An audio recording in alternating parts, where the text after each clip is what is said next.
Virginia Mioro. Una pequeña biografía mía es que, bueno, estudié psicología, terminé psicología, saqué unas notas estupendas y me di cuenta de que no tenía ni idea de nada. Entonces, digamos que por pudor o por miedo no me atreví a aparqué ahí el título de psicología y pensé que nunca más lo iba a utilizar. Por circunstancias de la vida me hice profesora de yoga y estoy hablando que tengo ahora 59 años cuando yo tenía 22. Aquí hace un tiempo, bueno, a lo mejor vosotros ya sabéis un poquito de lo que ha sido este camino de ser vegetariano cuando nadie era vegetariano y de hablar de meditación cuando lo único que se hablaba aquí era de la meditación trascendental. La gente pensaba que todos los que hablaban, todos los que hacían este tipo de cosas, pues estaban un poco pasados de rosca.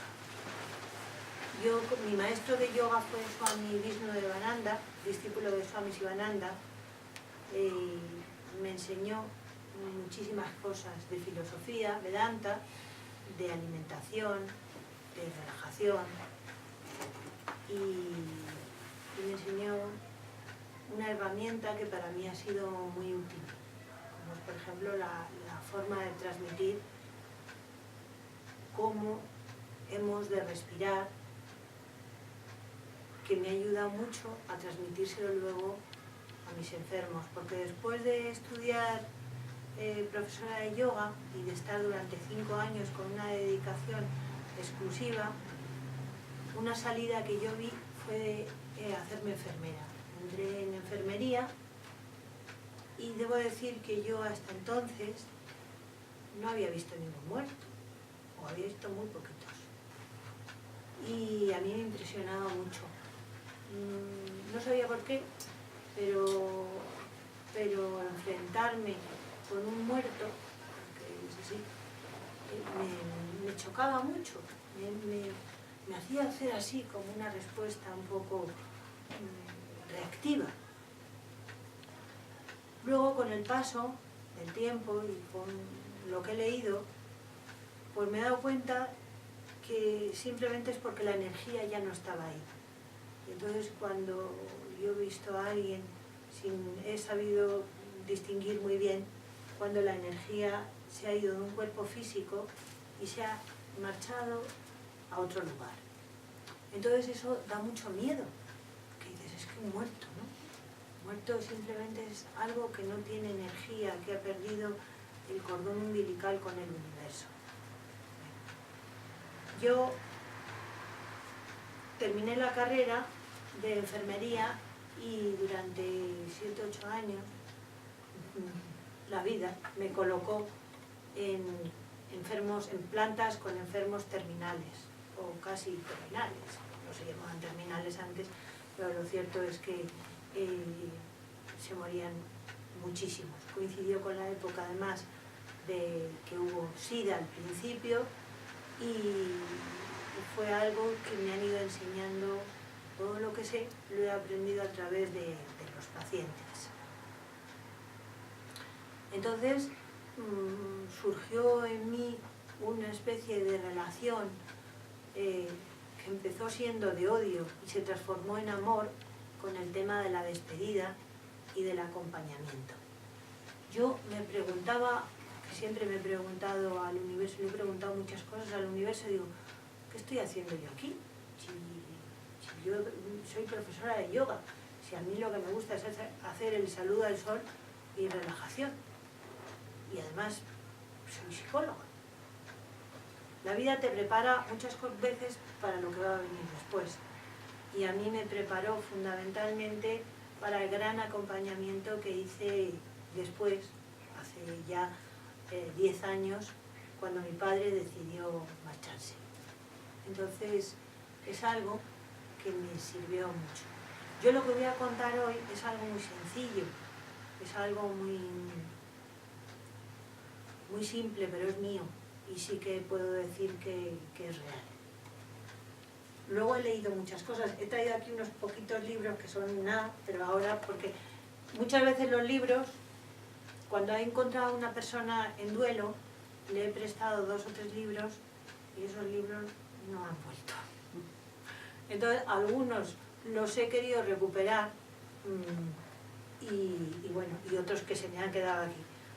Son libros muy sencillos. Sé que hay otros autores como Chopra y mucha gente más que saben y escriben mucho de una manera filosófica mucho más profunda. Pero yo soy enfermera, además de todo. Y entonces yo hablo muy a la pata llana. Quiere decir que a mí me gusta mucho que toda la gente que viene, ahora estoy en un servicio médico, estoy en una empresa, y a mí me gusta mucho que toda la gente que viene me entienda. Y normalmente, bueno, ahora la cosa va cambiando un poquito, pero antes a los médicos no les entendía casi nadie.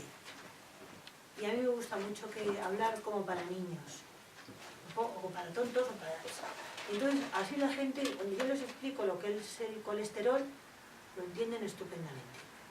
Una cañería que se va taponando, entonces cuando hay que llamar a un fontanero, y entonces eso hasta que se cierra totalmente. Entonces, cuando se cierra totalmente, pues depende de dónde esté, pues tienes un infarto cerebral o un infarto cardíaco.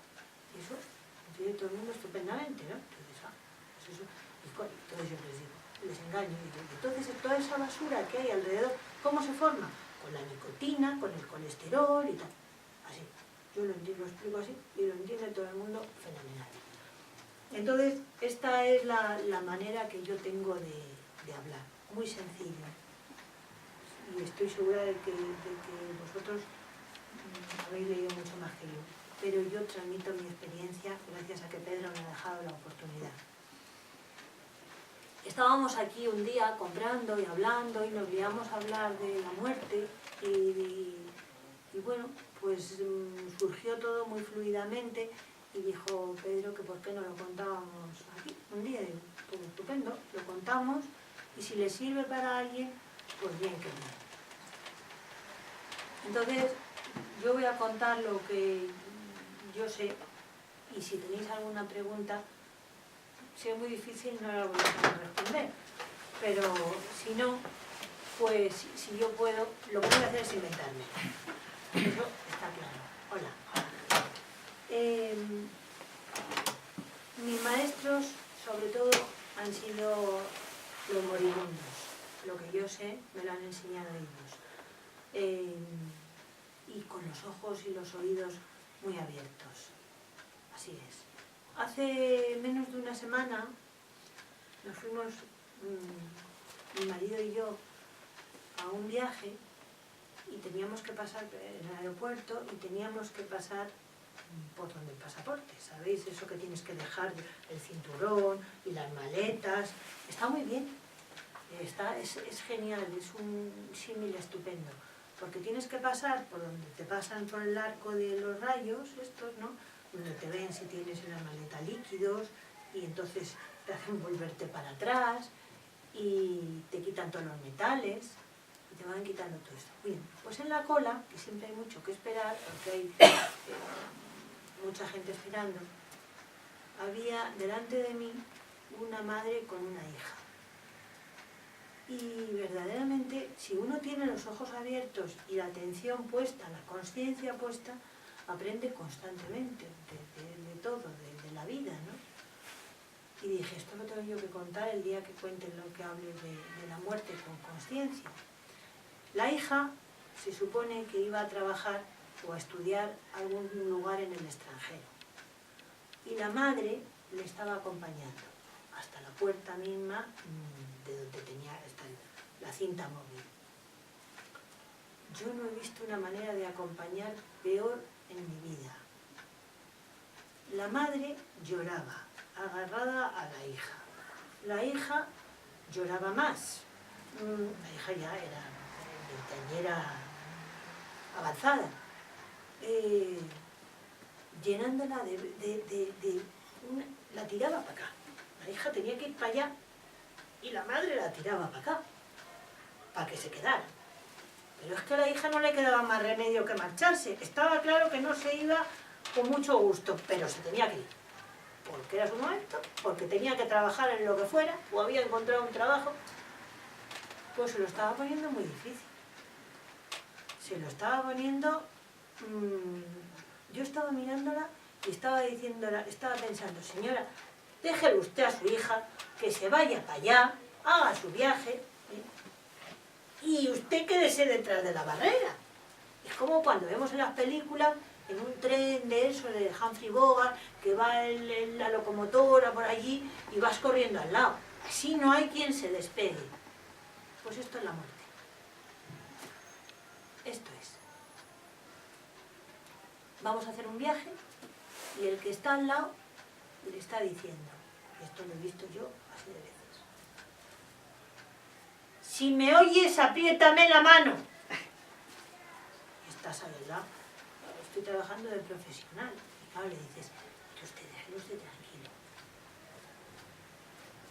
Francisco, ¿me oyes? Abre los ojos. No hay manera de hacer el viaje. O cuando encuentras un montón de familia alrededor y está el hombre que le estás viendo, o la mujer, que lo que quiere es despegarse, tranquilidad, relajar el cuerpo y marcharse. Bueno, yo doy por hecho muchas cosas. Yo doy por hecho de que, yo doy por eso de que todo el mundo está convencido aquí y cosas que a lo mejor no debería dar por hechas, pero que no solamente somos el cuerpo, que tenemos muchos cuerpos. Eso yo creo que ya cuando nos interesan estos temas, pues todo el mundo lo sabe. Yo, como os he dicho, que hablo para niños, pues yo me he traído un juguete para demostrar un poco esto. Entonces, me he traído mi matrusca. Este sería un cuerpo. El cuerpo físico me gusta mucho, porque cuando la veo, lo entendí perfectamente partes de los cuerpos que tenemos. Este es el cuerpo físico. Pero luego hay otro cuerpo, que es el cuerpo emocional. Y luego está el intelectual. Y luego están las emociones, los pensamientos, todo esto así, ¿no? Hay matruscas así de grandes. Quiero decir que yo he visto matruscas que van teniendo dentro hasta 15. Porque cuerpos hay muchos. Nosotros nos quedamos en que después del cuerpo astral y el cuerpo... No, hay muchos cuerpos. No me preguntéis cuántos, porque en esa es una de las preguntas que no tengo ni idea. Lo que sí que sé es que hay muchos cuerpos. Y el cuerpo más profundo está comunicado con lo absoluto, con el todo, con la unidad. Esto es así. ¿Qué pasa? Que cuando nacemos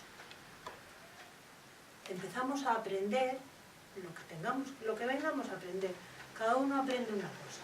Vamos aprendiendo, pum, pum, pum, pum, pum, hasta que en un momento determinado hemos aprendido lo que habíamos venido a aprender y nos volvemos otra vez arriba.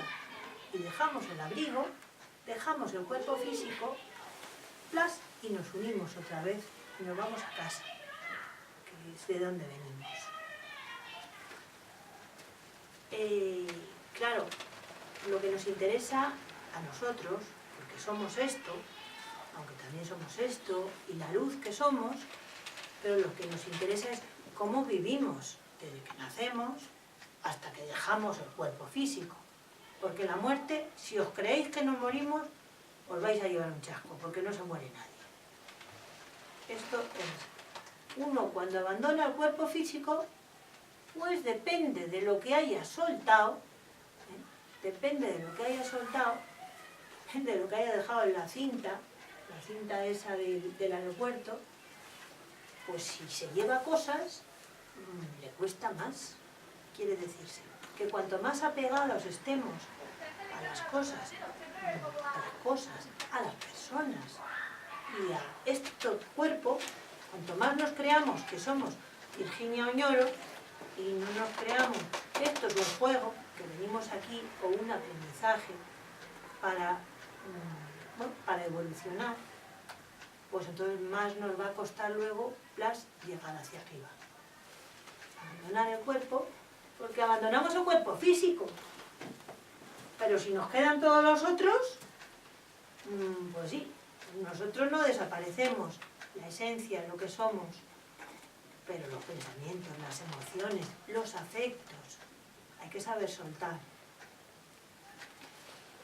Lo que no nos damos cuenta es de que cada día nos morimos. O sea, cuando nosotros nos metemos en la cama a dormir, nos morimos, nos levantamos y ya no somos el que éramos el día anterior.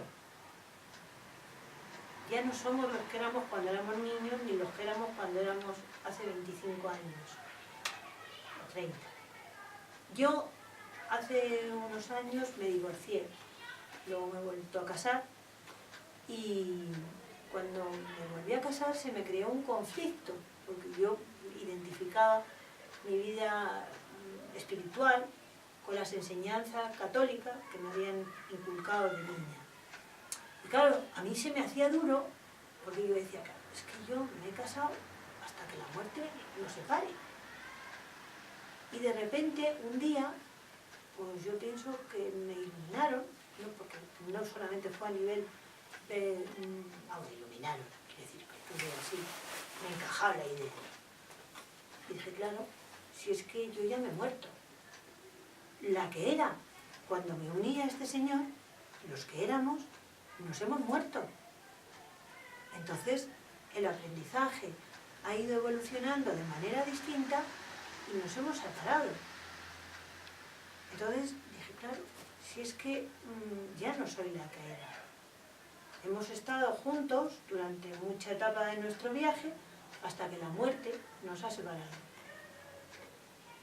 Y me dejó mucho más tranquila esa idea porque me encaja mucho. A mí me tienen que encajar las cosas, porque si no, bueno, yo creo que a todos es muy difícil que nos creamos las cosas si no nos encajan. Entonces estamos hablando de la vuelta a casa. Venimos de donde vengamos, el universo, el infinito, el todo, el uno. Venimos aquí, desempeñamos un trabajo. Claro, ¿qué pasa? Uno se cree que es enfermera, o se cree que es ministro, que eso ya, o se cree que luego va creciendo, y vamos metiendo cuerpos. Cuanto más cuerpos, cuanto más se cree uno que es o ministro, o presidente, o fontanero, o lo que sea. No, es que yo soy ingeniero. No, vamos a ver, pero además de ser ingeniero, eres otras cosas. ¿Qué eres en realidad? Cuanto más nos identifiquemos con lo que somos, más nos va a costar luego soltar las matruscas y quedarnos con la esencia, con el brote, con el germen. Y de eso se trata, de volver a casa. ¿Y de hacerlo cómo? Pues de una manera con la mayor lucidez posible. ¿Y cómo se hace eso? Pues por ejemplo dándonos cuenta eso de que cada día nos hemos muerto, de que podemos soltar las cosas. Ojo, que no se trata de que no disfrutemos de lo que tenemos. Esto es un teatro, señores. Estamos aquí en la vida para hacer una representación estupenda. Cada uno de su primera figura de su vida. Y si una es madre, tiene que hacer de madre estupendamente. Y si una es enfermera, estupendamente. Pero sabiendo que luego, cuando salgamos del teatro, nos vayamos detrás, soltamos lo que somos y nos quedamos con lo que en realidad somos. Esto es. ¿Y qué somos? Yo creo que somos luz. Vamos, creo. Yo siento que somos luz. Cada uno le da luego el nombre que quiera, pero para mí, como mejor lo defino, es luz.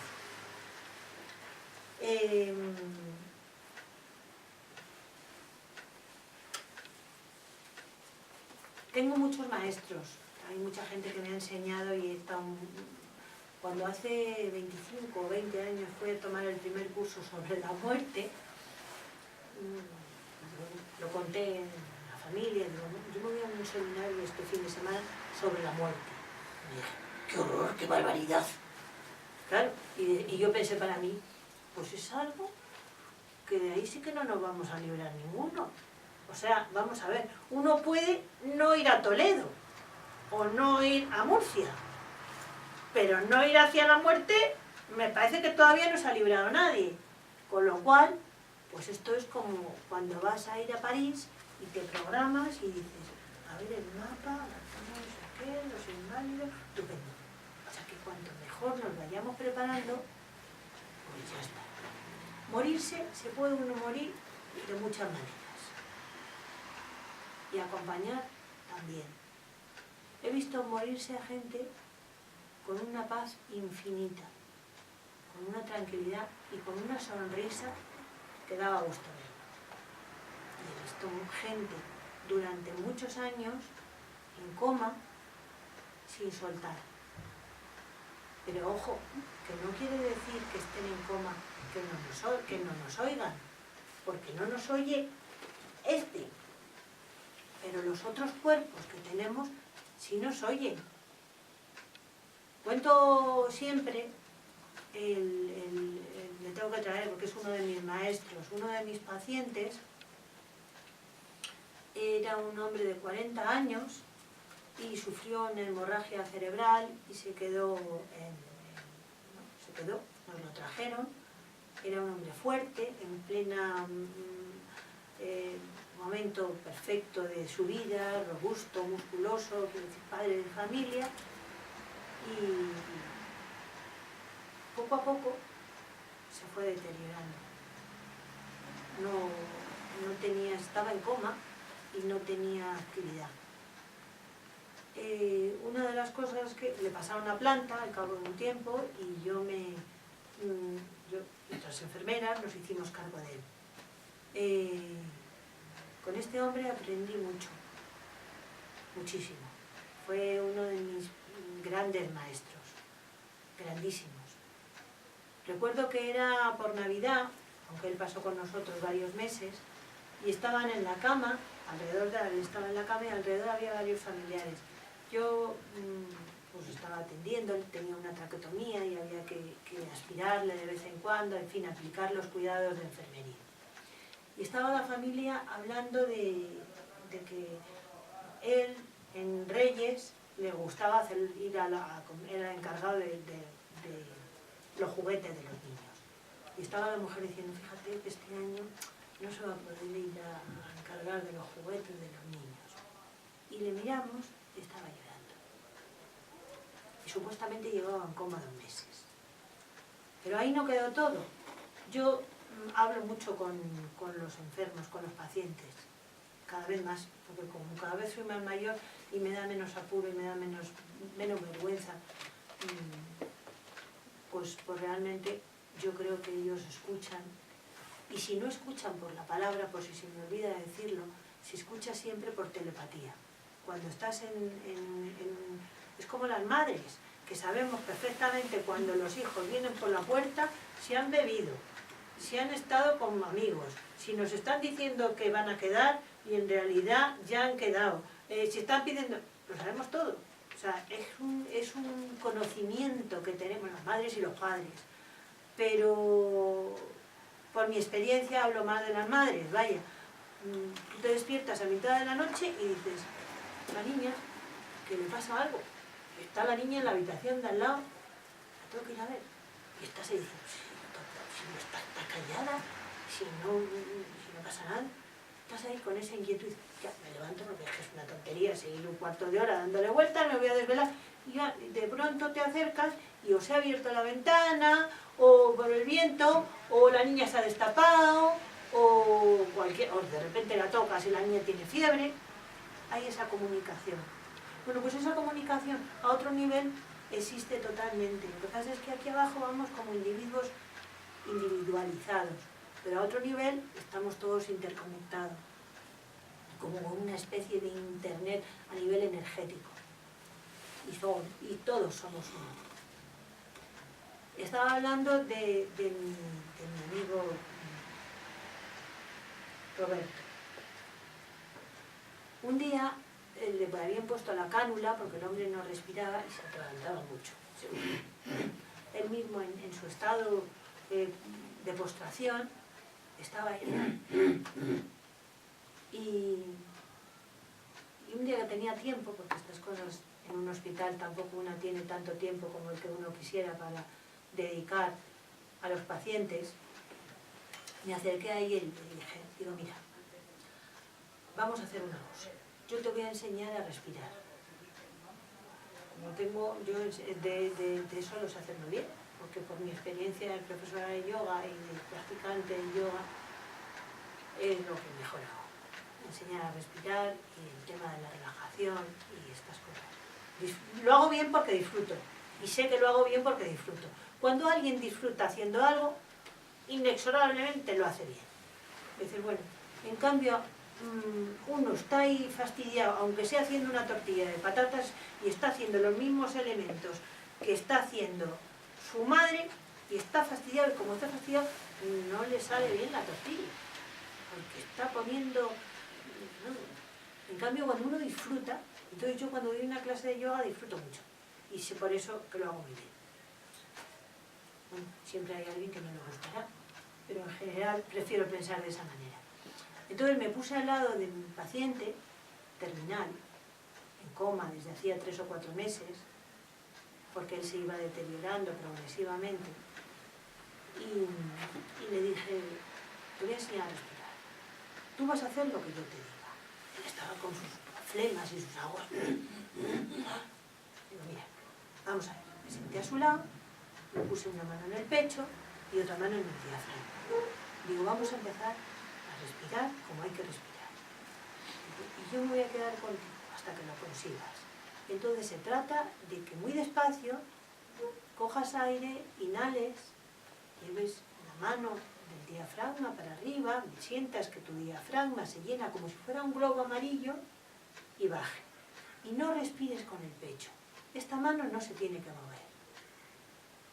Claro, al principio le costó.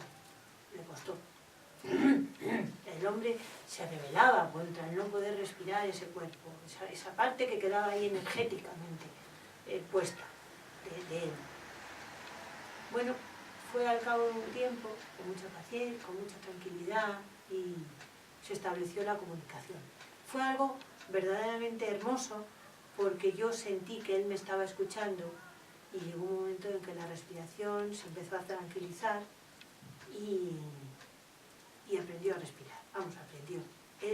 Es algo que olvidamos, todo el mundo sabemos respirar, pero bueno, aunque esto no es capítulo de hoy, nos vamos olvidando con el tiempo y al final respiramos con los hombros, como bien sabe Pedro, que estuvimos haciendo otra charla otro día.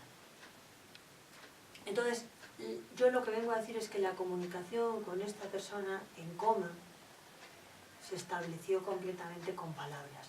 Muchas veces, yo cuando me preguntan la gente que tiene a un familiar que está terminal pero consciente, y le digo, pues mira, tú lo que tienes que decirle es que se vaya, tranquilamente. Acordaros del símil del aeropuerto, ¿no? Que se vaya, tranquilo, que haga su viaje, que aquí se va a quedar todo bien, que lo que no tenga que hacer ahora, que no pueda hacer, ya lo hará cuando llegue a la luz de alguna manera.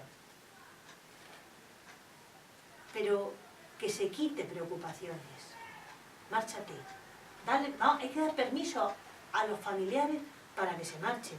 Imaginaros lo que nos cuesta, lo que le debió de costar a esa chavala, que iba a lo mejor a trabajar con un buen trabajo, o en fin, y está ahí, no te vayas, agarrándole. Pues esto es lo mismo, ¿no? Cuando un familiar se nos está yendo, no podemos estar diciéndole qué va a ser de mí sin ti, Federico, o María Manuela, porque no le estamos dejando. No le estamos dejando porque los otros cuerpos, los cuerpos emocionales, aunque el cuerpo físico se quiera marchar, el emocional se agarra a donde está. Hemos de decir, mira, y si no nos atrevemos diciéndolo verbalmente, se lo decimos con la mente. Márchate, todo va a estar bien. Y desde el otro lado vas a poder ayudarme más, porque muchas veces, dependiendo del momento, pues las personas dicen, ¿qué va a ser de mis hijos? ¿O qué va a ser aunque sean mayores o menores? Entonces, hay que animarles a que se vayan, establecer una comunicación con ellos y decir, por mi parte no hay ningún problema, si hay algún tipo de historia con el familiar, algo que tengas que resolver, uno lo perdona, lo acepta, le da las gracias al familiar que sea y se libera. Y empieza a dejar el equipaje, eso, empieza a dejar a los apegos, para que el otro pueda volar y ir hacia su luz. Esto es muy difícil, pero es estupendo, porque esto es el acompañamiento. Nosotros no marcamos el camino, lo marca el paciente, la persona que se marcha, porque cada persona se va de una manera diferente. Hay personas que estás con ellos todo el día, que estás viendo a los familiares, que están pegados a la cabecera, esperando que llegue el fatal desenlace, como se dice, y resulta que salen un momentito a la cafetería, porque llevan 2 días sin comer nada, o porque tienen que hacer algún recado, y en ese momento el paciente, el enfermo, que está en la cama, aprovecha y se va. ¿Por qué pasa eso? Porque les tenemos agarraditos como anclajes, como los vientos de las tiendas de campaña aquí.